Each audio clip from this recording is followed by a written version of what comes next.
नमस्कार। YouTube के एक और अंक में मैं सुभाष शर्मा आज 23 दिसंबर 2020 को आपके बीच में फिर से उपस्थित हूँ।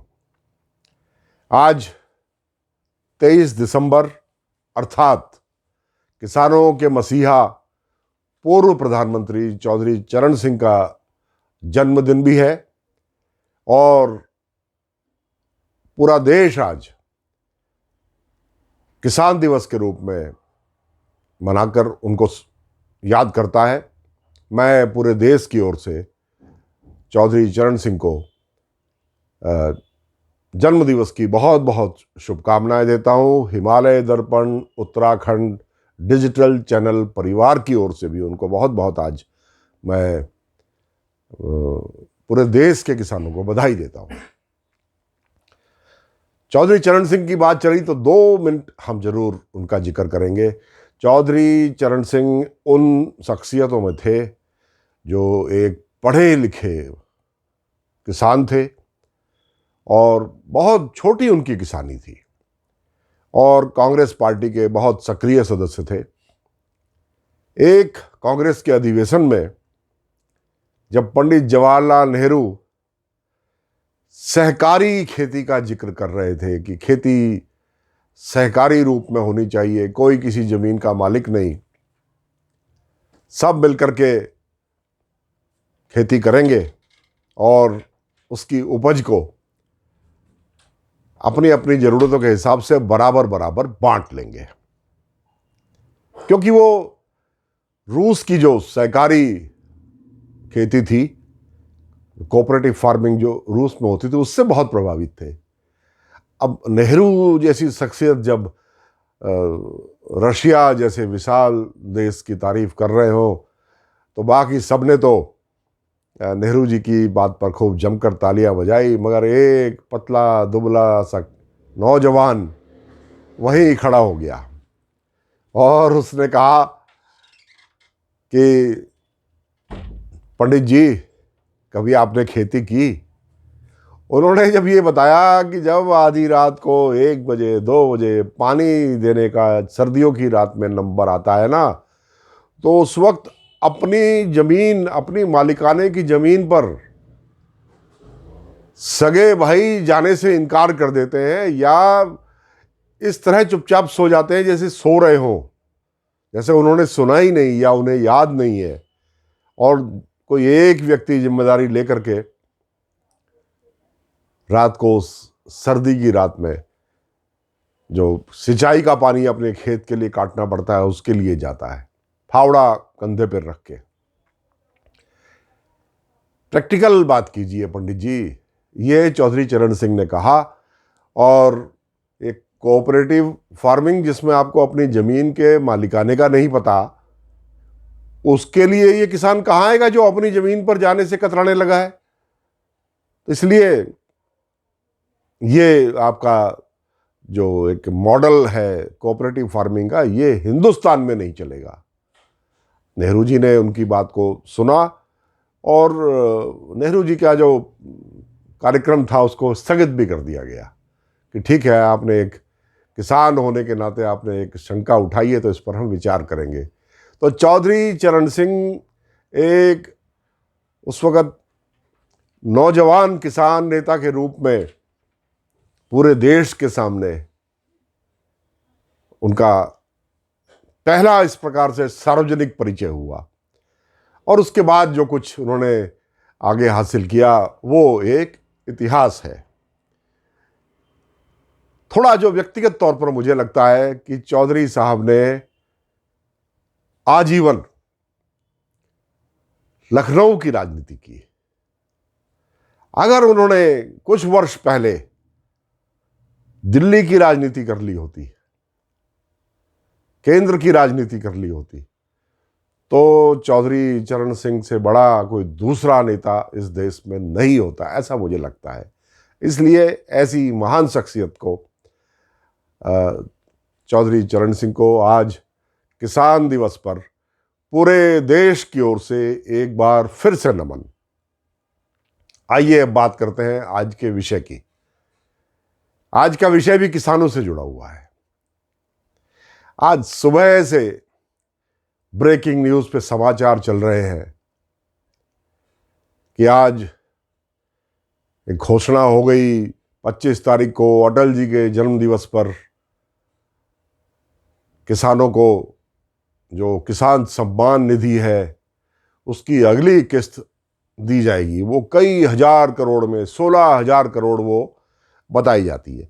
अब इतने बड़े देश में 16,000 करोड़ की क्या अहमियत है वो आप भी समझते हो। और संभवतः 3 या 4 महीने की एक साथ वो इस बार दी जाएगी। 8 करोड़ किसानों के बीच 4 महीने की, यानी हमारी सरकार आज अपनी पीठ इसलिए थपथपा रही है। ये मैं भारतीय जनता पार्टी की सरकार की बात नहीं कर रहा, मैं भारत सरकार की बात कर रहा हूं। भारत सरकार आज सुबह से अपनी पीठ इसलिए थपथपा रही है कि वो किसान के एक परिवार को हर महीने 500 रुपए देने का काम कर रही है। 500 रुपए बस महीने का। वो 4 महीने की संभवतः किस्त बची हुई है, तो 2,000 रुपए प्रति परिवार 4 महीने का, जो अभी उनको एक किसान का सम्मान 500 रुपया दे करके हम एक परिवार का सम्मान कर रहे हैं। एक परिवार में अगर 4-5 लोग भी हो, कम से कम 5 लोग तो होते ही है, बूढ़े माँ बाप भी होते हैं, पर हम फिर भी 5 की एवरेज लगा लेते हैं कि एक किसान का परिवार 5 सदस्यों का तो कम से कम होगा। तो 16 रुपए 66 पैसे प्रतिदिन एक परिवार को। अगर 5 लोग हैं तो 3 रुपए 50 पैसे के लगभग, 3.5 रुपए एक आदमी के लिए, किसान के परिवार के एक सदस्य के लिए 3.5 रुपए प्रतिदिन दे करके हम ये कह रहे हैं कि हमने किसानों की अभूतपूर्व मदद कर दी। आज से पहले किसी ने ये नहीं किया। चलिए, एक गरीब आदमी के लिए तो 500 रुपया महीना भी बहुत है। मान लिया हमने कि आपने मदद की, उनकी 500 रुपया की, कल को ये 700, 800, 1000 भी होगी। मगर फिर दूसरी तरफ आप ये कैसे बोलते हैं कि किसानों की आमदनी 1.5 गुना 2 गुना हमने तो कर दी। किसान की आमदनी आपने 1.5 गुना भी कर दी।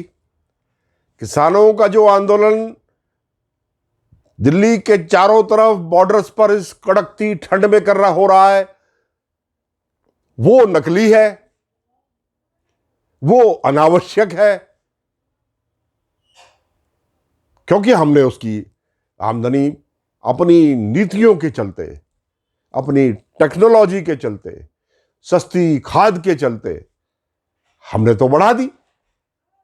जब बढ़ा दी तो प्रधानमंत्री जी, भारत देश के प्रधानमंत्री जी, कृषि मंत्री जी, हिंदुस्तान के केंद्रीय कृषि मंत्री जी, कृपया करके ये भी तो बताइए, जब आपने 1.5 गुना कर दी उनकी, पहले से ही आप कर चुके, तो ये 3.5 रुपए प्रति व्यक्ति किसान के परिवार को ये देने की क्या आपको जरूरत पड़ गई? क्यों दे रहे हो आप 3.5 रुपए रोज के? ये तो मेरे ख्याल से, देखिए, मेरी बात को आप अन्यथा मत लीजिएगा। मैं यहां उदाहरण दे रहा हूं, और बड़ा तर्कपूर्ण उदाहरण दे रहा हूं। किसानों को की तुलना में सिर्फ इस अपनी बात में मैं उनकी व्यथा बता रहा हूं। घर के बाहर भिखारी आता है ना, भिखारी, जरा उसको किसी दिन 3.5 रुपए दे करके देखना मोदी जी। अगर 5 रुपए से कम के सिक्के में, या 10 रुपए से कम के सिक्के में या नोट में किसान बगैर, वो भिखारी अगर आपको बगैर कुछ बोले चला जाए, तो मैं YouTube पर वीडियो बनाना छोड़ दूंगा। आप 3.5 रुपए एक आदमी को दे रहे हो। एक दिन के 10 रुपए की तो चाय भी नहीं मिल रही आज, 15 रुपए की चाय हो गई।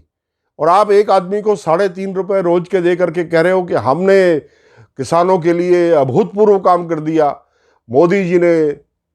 फिर वो निकल गया मेरे मुंह से मोदी जी, मैं मोदी जी नहीं बोलना चाहता, ये शब्द वापस लेता हूं और कहता हूं मैं प्रधानमंत्री जी ने, भारत देश के, इस महान भारत देश के प्रधानमंत्री ने 500 रुपया महीना एक एक परिवार को, किसान परिवार को दे करके अपनी पीठ थपथपा ली। तो यहां ये कितना बड़ा विरोधाभास है हमारे देश की जो सरकारें हैं उनकी नीतियों में। अगर किसान खुशहाल है, अगर पिछले 6 वर्ष के कार्यकाल में या पिछले 70 वर्ष के कार्यकाल में किसान को आपने मजबूत किया है, तो उसे 500 रुपए की, क्या कहूं उसको, क्या शब्द इस 500 रुपए के लिए मैं बोलूं, ये 500 रुपए जैसे दान होता है ना, आप उस तरह से प्रतिमाह दे रहे हो। क्यों दे रहे हो भाई? क्या इससे भला होने वाला है किसी का? क्या इससे किसी परिवार का भला हो जाएगा? 500 रुपए तो शायद एक दिन भी ना चले, इससे ज्यादा तो किसान के परिवार में जो पशु है ना, कम से कम 1 गाय 2 बैल, ये तो छोटे से छोटा किसान भी रखता है, और घर में अपना एक कोई ना कोई और प्रिय पालतू जानवर भी होता है। इससे ज्यादा खर्चा तो उसके ऊपर आ जाता है। और आप पीठ थपथपा रहे हो अपनी, ये कहकर कि हमने तो 500 रुपया महीना दे रहे हैं, आज प्रधानमंत्री जी ने इतना महान काम कर दिया। बड़ा बड़ा अफसोस होता है। किसान दिवस पर चौधरी चरण सिंह को भी याद करते हैं तो लगता है कि आज फिर चौधरी चरण सिंह जैसे मसीहा की फिर से जरूरत थी इस देश में, क्योंकि वो जमीनी व्यक्ति थे। आप तो सिर्फ आंकड़ेबाजी, आप किसी को ये नहीं बता रहे कि कितना रुपया आप प्रतिदिन एक एक परिवार के एक एक सदस्य को दे रहे हो। आप उसको इकट्ठा करके 16,000 करोड़ रुपए में उसको ट्रांसलेट करके बता रहे हो, क्योंकि आपके आंकड़े हैं ही इतने कमजोर। जरा एक बार ये भी बता दीजिए कि आप 5 आदमी के औसत परिवार में प्रति व्यक्ति प्रतिदिन कितना दे रहे हो, तब जरा देखें आपकी शान 2 गुना होती है, 4 गुना होती है, कि शान आपकी मिट्टी में मिल जाती है। इसलिए आज बड़ा बड़ा अफसोस होता है कि हमारे किसान को हमने इस हालत में पहुंचाकर 500 रुपया प्रति माह एक परिवार के मुंह में घुसाकर हम उसका मुंह बंद करना चाहते हैं। ये बड़ी शर्मनाक कोशिश है। किसान भाइयों, हम आपकी मजबूरी भी समझते हैं। 500 रुपया आज आपको मिल रहा है, हम उसके खिलाफ नहीं है, मगर वो ऊंट के मुंह में जीरा भी नहीं है। और कोई दे तो ये कहे कि हमने शुरुआत की है, हम इसको बढ़ाएंगे, इस पर अपनी पीठ थपथपाने वाली तो कोई बात नहीं है। और जब आप अपनी मांग लेकर के आते हो कि हम बहुत बुरे हाल में हैं, हम किसानी घाटे में कर रहे हैं, हमारी अपने खेत पर दिहाड़ी जो हम प्रतिदिन पूरा परिवार मिलकर करता है, हमारी उसका श्रम की लागत भी हमको नहीं मिल रही, और बहुत बार जो बीज और खाद हम जो किसान भाई हमारे खेत में इस्तेमाल करते हैं, जो वह खर्चा आता है, उसके पैसे भी नहीं निकलते। किसान की हालत तब खराब हो जाती है जब जो उसकी फसल है उसका वो मूल्य बाजार में हो जाता है, क्योंकि बिचौलिए सस्ते से सस्ती कीमत पर खरीदना चाहते हैं। वो कीमत हो जाती है उसकी कभी कभी कि उसका भाड़ा ज़्यादा है प्रति किलो, और जो वहाँ से वापस आएगा वो उससे कम है। कई बार किसान उसको सड़कों पर फेंक देता है। अभी जब वो वीडियो देखे कि एक किसान ने, बिहार का किसान, उसने अपनी गोभी के ऊपर ट्रैक्टर चला दिया, कह रहा है 1 रुपये किलो मिल रहा है। 1 रुपए किलो। हमारे एक केंद्रीय मंत्री जी ने कुछ व्यवस्था करके एक दिन उन्होंने कहा नहीं 10 रुपए किलो खरीदेंगे। कोई एक फंड था उनके पास, उन्होंने एक दिन कैमरे के सामने मीडिया को दिखाने के लिए वो उसका 10 रुपए किलो खरीद लिया। और उसके बाद जब अगले 3 दिन तक न कोई आया न किसी ने फोन उठाया, वो तो मीडिया के लिए, वो तो मंत्री जी की बात रखने के लिए उस विभाग ने पता नहीं कौन से फंड से, टेलीकॉम डिपार्टमेंट ने अपने किसी ऐसे फंड से जो संभवतः मंत्री जी का विवेकाधीन होगा, एक किसान का गोभी 10 रुपए किलो खरीद ली और उसके बाद वीडियो बना के वाहवाही लूट ली। उसके बाद वो किसान 3 दिन इंतजार करता रहा, वो बिहार का किसान, और उसने फिर कहा कि ये तो बेवकूफ बना गए, ये तो वीडियो बन गया, खबर बन गई, बस। फिर उसने दोबारा, अब उस किसान ने अपने खेत में खुद कैमरामैन बुलाए और न्यूज़ पर्सन्स बुलाए और उन्होंने कहा अब मैं किसी की इंतजार नहीं करूंगा और ये 1 रुपए किलो जो गोभी का भाव हो गया, मैं इसे बाजार नहीं ले जाऊंगा, मैं इसको यहीं खेत पर आपके सामने ख़त्म करूंगा। और उसने बुला बुला कर लोगों से कहा कि इसे काट कर ले जाओ, अपने जानवरों को खिला दो। तो इस स्थिति में हमने आज किसान को पहुंचा दिया है।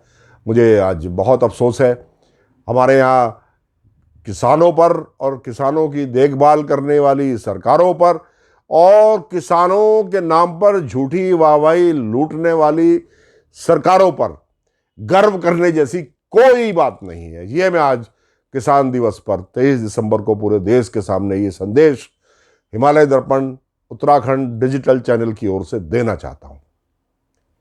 मैं आज थोड़ा अस्वस्थ हूँ, इसलिए आज बस इतना ही, और मुझे उम्मीद है कि कहीं ना कहीं आज मेरी बात ने हर संवेदनशील व्यक्ति के हृदय को, उसके मस्तिष्क को कहीं ना कहीं झकझोरा होगा। मैंने आपको हकीकत बताई, मैंने आपसे कहा कि मैं खबरों के पीछे का विश्लेषण भी करता हूँ, इसके सुझाव भी हैं। ये सुझाव मैं आपको किसी अगले अंक में दूंगा और बहुत तर्कपूर्ण सुझाव दूंगा मैं आपको, तर्कपूर्ण। इसलिए आज बस इतना ही। सर्दियां बढ़ती जा रही हैं, अपना बहुत बहुत ख्याल रखिए। कोरोना एक नए रूप में फिर से हमारे देश के अंदर प्रवेश कर रहा है, इसलिए जो कोरोना का एक लाइफ साइकिल है उस चक्र को तोड़िए, उसके संक्रमण में आने से स्वयं को बचाइए। इन्हीं शब्दों के साथ आज इतनी देर तक मेरे साथ जुड़ने के लिए आपका बहुत बहुत आभार। नमस्कार।